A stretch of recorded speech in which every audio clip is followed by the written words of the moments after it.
नमस्कार, मैं अशरत Tripathi Shukla Hindi learn notes के यूट्यूब चैनल पर आपका स्वागत करते हैं। आज हम बात करेंगे लीगल नोटिस की।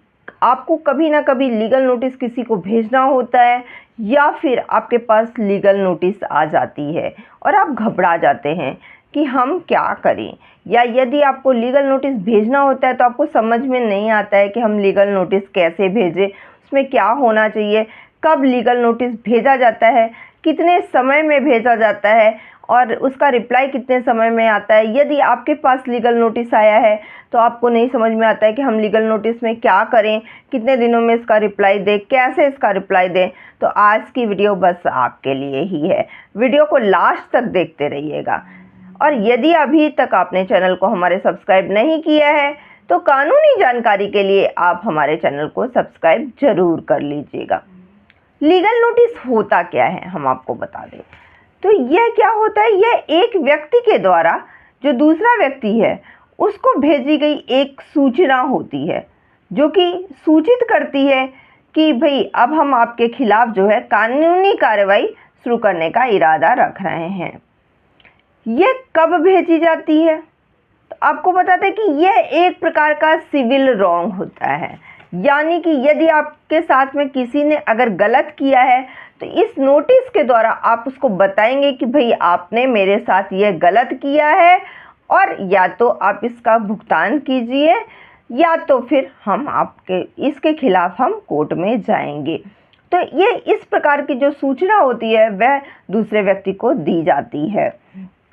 और ये भेजा कब जाता है, तो ये तब भेजा जाता है जब कोई व्यक्ति किसी दूसरे व्यक्ति की किसी भी कार्य से, किसी भी कार्रवाई से, यदि जो पीड़ित पक्ष होता है उसको किसी प्रकार का वित्तीय, किसी प्रकार का मानसिक या फिर व्यक्तिगत अगर कोई क्षति हुई है तो वह लीगल नोटिस भेज सकता है। ये तो बात रही कि लीगल नोटिस क्या है और ये कब भेज सकते हैं। तो कब भेज सकते हैं, तो आपको बता दें कि यदि किसी ने कॉन्ट्रैक्ट किया है, मान लीजिए अनुबंध किया है, और यदि सामने वाला व्यक्ति बीच में ही कॉन्ट्रैक्ट को बीच कर दिया, वह अनुबंध को नहीं मान रहा है, अनुबंध तोड़ दिया उसने, तो वहाँ पर आप उसको लीगल नोटिस भेज सकते हैं। आपको बता दें कि जो लीगल नोटिस है ये सिविल प्रक्रिया संहिता के प्रावधानों के अनुसार ही भेजी जाती है और जो ये सिविल केसेस है उसी में भेजी जाती है। क्रिमिनल केसेस में आप किसी को नोटिस नहीं भेजते हैं, नहीं भेज सकते हैं। ये कब भेज सकते हैं, यदि किसी ने आपके साथ धोखा किया है, कोई सिविल रॉन्ग किया है, यानी कि किसी ने आपके साथ कुछ गलत किया है जिससे कि आपका नुकसान हुआ है, किसी ने आपको चेक दिया, आपने किसी को उधार दिया, आप उधार उससे मांगने गए, वह काफ़ी दिन से उधार नहीं दे रहा है, तो भी आप उसको नोटिस भेज सकते हैं। अच्छा ठीक है, आपने उसको एक नोटिस भेज दी, उसने आपका उधार वापस करने के लिए आपको चेक दे दिया, अब वह चेक बाउंस हो गया। कई बार आप देखते हैं कि आप लगातार किसी से पैसे मांग रहे होते हैं तो वह आपको चेक दे देता है, और जब आप चेक बैंक में लगाते हैं तो पता चलता है कि लो चेक तो बाउंस हो गया, उसमें तो पैसे ही नहीं थे, या कोई और रीज़न था, चेक बाउंस हो गया, आपको पैसे नहीं मिले। तो आप इन सब केसेस में भी नोटिस लगा सकते हैं, नोटिस भेज सकते हैं उसको कि भाई आपने जो है मेरा पैसा वापस नहीं किया, जो चेक दिया था वह चेक बाउंस हो गया। इसके अलावा जो हस्बैंड वाइफ है, यदि उनमें लड़ाई झगड़ा हो रहा है, तलाक प्रक्रिया के जो है तक आप बात को नहीं पहुंचाना चाहते हैं, आप चाहते हैं कि बात नॉर्मली सुलझ जाए, तो आप पति या पत्नी को नोटिस भी दे सकते हैं। उसके बाद यदि किसी से लड़ाई झगड़ा हो रही है, किसी ने आपकी जो मानसिक क्षति पहुंचाई है या फिर आपकी गुडविल को किसी ने खराब किया है, तो आप मानहानि के लिए भी सामने वाले व्यक्ति को नोटिस दे सकते हैं। इसके अलावा भी कई स्थितियां हो सकती हैं। ये तो बात रही कि आप नोटिस कब भेज सकते हैं। अब क्वेश्चन आता है कि किसको भेज सकते हैं, नोटिस हम किसको दे सकते हैं। आपको बता दें किसी व्यक्ति विशेष को भी आप नोटिस दे सकते हैं। यदि कोई कंपनी है, उसने आपके साथ कुछ गलत किया है, कंपनी को नोटिस भेज सकते हैं। कोई संस्था है, आप उसको नोटिस भेज सकते हैं, चाहे वह प्राइवेट संस्था है, गवर्नमेंट संस्था है, गवर्नमेंट को भी आप नोटिस दे सकते हैं। मान लीजिए कोई गवर्नमेंट एम्प्लॉई है, उसकी सैलरी जो है 8 से 10 साल हो गए परेशान है, उससे जॉब लिया जा रहा है, उसकी सैलरी नहीं मिल पा रही है, कभी 1 साल पे सैलरी मिल जाती है, कभी 2 साल पे मिल जाती है, कभी पता चलता है 6-6 महीने काम कराया जा रहा है, सैलरी नहीं दे रही। आप गवर्नमेंट को भी नोटिस भेज सकते हैं। ये तो बात रही कि किसको नोटिस भेजा जा सकता है। अब किसी भी व्यक्ति को इस टाइप से, चाहे वह व्यक्ति विशेष हो, चाहे वह कंपनी हो, कोई संस्था है, गवर्नमेंट है, नॉन गवर्नमेंट है, कोई ऑर्गेनाइजेशन है, जो है नॉन प्रॉफिट ऑर्गेनाइजेशन है, किसी को भी आप नोटिस भेज सकते हैं। अब ये तो बात रही कि नोटिस किसको भेज सकते हैं।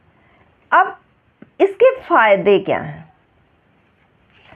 तो आपको बता दें कि इसके फ़ायदे बहुत सारे हैं। सबसे पहला जो फ़ायदा है तो वह कि भाई आप किसी के ऊपर आरोप लगा रहे हैं, तो आरोप लगाने के लिए सबसे पहले जो नोटिस होगी उसको आप प्रॉपर्ली ड्राफ्ट करेंगे। उसमें जो है आप उसकी गलतियों को बताएंगे। जब आप उसकी गलतियों को बताएंगे तो हो सकता है कि वह आपको नोटिस का रिप्लाई दे और वह अपनी गलतियों को सुधार ले। क्योंकि आप उसको गलतियां बताएंगे जिससे कि आपको मानसिक प्रताड़ना हुई है या कोई लॉस हुआ है। यदि फाइनेंशियल कोई लॉस हुआ है तो हो सकता है वह आपके लॉस को रिकवरी कर दे। उसके बाद में यदि वह नोटिस का रिप्लाई नहीं दे रहा है तो उसको आप ये भी कह सकते हैं कि भाई अगर आपने नोटिस का रिप्लाई नहीं दिया या जो हमारी टर्म्स एंड कंडीशन है उसको आपने फॉलो नहीं किया तो हम केस को कोर्ट में भी ले जा सकते हैं। वह डर सकता है, वह आपके साथ कंप्रोमाइज़ कर लेगा। यदि फिर भी वह कंप्रोमाइज़ नहीं कर रहा है, हालांकि लोग कानूनी झंझट से बचने के लिए अक्सर जो है नोटिस के रिप्लाई देते हैं और जो है कंप्रोमाइज़ करने की कोशिश करते हैं कि कानूनी झंझटों से बच सकें। लेकिन मान लीजिए फिर भी वह नोटिस का रिप्लाई नहीं दे रहा है, वह जो है आपका कोई टर्म्स एंड कंडीशन मानने के लिए तैयार नहीं है, तो आप अगर कोर्ट में जाएंगे तो आप कोर्ट में एज अ प्रूफ दिखा सकते हैं कि भाई हमने इस व्यक्ति को नोटिस भेजा था, इन्होंने नोटिस का रिप्लाई नहीं दिया, या नोटिस का रिप्लाई दिया है, इन्होंने हमारे टर्म्स एंड कंडीशन को नहीं माना है, हमें इतना इतना लॉस हुआ है और इस लॉस की रिकवरी कराई जाए। कोर्ट भी एज अ प्रूफ इसको मानेगा और हो सकता है कि आपको केस को जीतने में इससे आपको सहायता मिल सके। क्योंकि आपके पास एक प्रूफ रहेगा और प्रूफ लीगल नोटिस का रहेगा तो आपके पास एक स्ट्रॉन्ग प्रूफ हो जाएगा कोर्ट में प्रूफ करने के लिए कि भाई हमने इनको लीगल नोटिस दिया है और आप केस जीत सकते हैं। ये तो बात रही कि इसके फ़ायदे क्या हैं। अब इसमें लीगल नोटिस जब भी आप किसी को भेजते हैं तो उसमें क्या क्या मेंशन करना पड़ता है, कैसे भेजते हैं, तो आपको बता दें कि जो आपकी सभी समस्याएं हैं, आप जो तथ्य हैं आपके, उनको जो है एक संक्षिप्त वाक्य में जो लीगल नोटिस का प्रारूप होता है उसके तहत संक्षिप्त में आप इसको लिख के भेज सकते हैं। लीगल नोटिस के लिए आप किसी एडवोकेट के माध्यम से लीगल नोटिस तैयार करा सकते हैं। उसके बाद फिर बात आती है कि आपको क्या राहत चाहिए। आपका फाइनेंशियली लॉस हुआ है, आपका मेंटली जो है आप थोड़ा सा डिस्टर्ब हुए हैं, आपका गुडविल का लॉस हुआ है, तो अगर ये सब लॉस है, आप मानहानि का दावा करना चाहते हैं, तो आपको राहत में क्या चाहिए वह उसमें मेंशन होना चाहिए। उसके बाद में कभी कभी क्या होता है, कुछ चीज़ें ऐसी होती है कि आपको पैसे की डिमांड नहीं होती है, आप चाहते हैं कि ये जो काम ये कर रहा है बस ये बंद कर दे, बस हमें और इससे कुछ नहीं चाहिए। तो ऐसे में आप क्या साधन है, अगर वह ये काम बंद कर देगा तो आप उसके खिलाफ कोर्ट में नहीं जाएंगे, या फिर जो समस्या है उसका समाधान कैसे हो आप उसको भी नोटिस में लिखेंगे। फिर नोटिस में यह भी मेंशन करना ज़रूरी है कि अगर उसने इतने दिन में रिप्लाई नोटिस का नहीं दिया, या उसने आपके टर्म्स एंड कंडीशन को नहीं माना, उसने आपकी मांगों को नहीं माना है, तो आप क्या दंडात्मक कार्रवाई करने की मांग कर सकते हैं कोर्ट से, यह भी नोटिस में लिखा जाना चाहिए।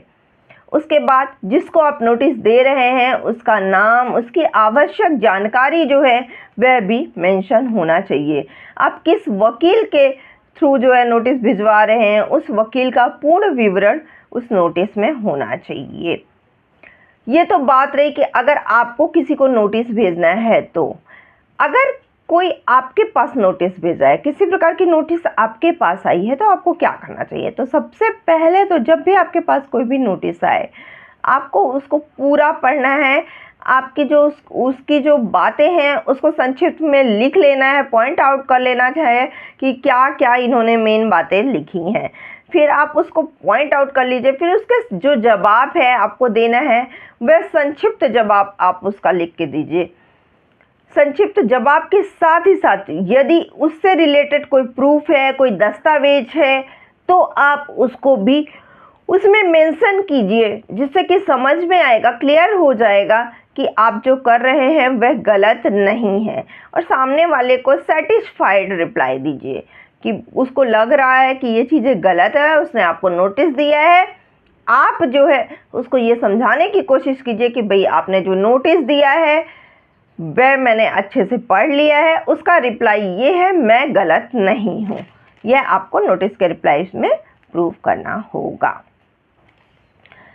तो आज की वीडियो बस इतना ही। अगर आपको हमारी वीडियो पसंद आई हो तो प्लीज़ चैनल को लाइक कीजिएगा, ज़्यादा से ज़्यादा लोग चैनल को सब्सक्राइब कीजिए, शेयर कीजिए, बहुत सारे लोग वीडियो को ज़्यादा से ज़्यादा शेयर कीजिए, जिससे कि ज़्यादा से ज़्यादा लोग जुड़ सकें। और अभी तक अगर आपने चैनल को सब्सक्राइब नहीं किया है तो आप चैनल को सब्सक्राइब कर लीजिए। यदि आपको भी किसी को भी लीगल नोटिस भेजना है या फिर आपके पास लीगल नोटिस आई हुई है और उससे संबंधित किसी भी प्रकार की जानकारी चाहते हैं, तो आप कमेंट बॉक्स में जाके कमेंट कीजिए, हम आपको रिप्लाई ज़रूर देंगे। धन्यवाद।